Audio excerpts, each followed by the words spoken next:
like the aspects of where we can grow our commercial division, learning about irradiances and commercial sites, learning how to use thermal drones and some FLIR cameras to capture like some thermal imaging to help us be more efficient in our jobs. Yeah, so far I love the class. Just with Eddie Vecchio's teaching it. He's a great teacher.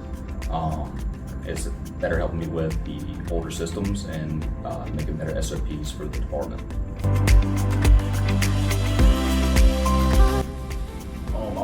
I would see it using our commercial, whenever we go back to our commercial systems and troubleshooting those that we installed 5, 10, 15 years ago.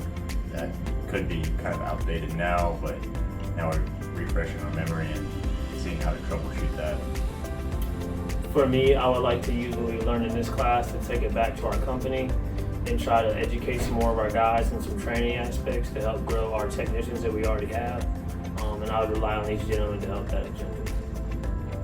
Yeah, I would definitely use it for some of the jobs that we have coming up, more of our older systems, to better, be safe on the systems themselves.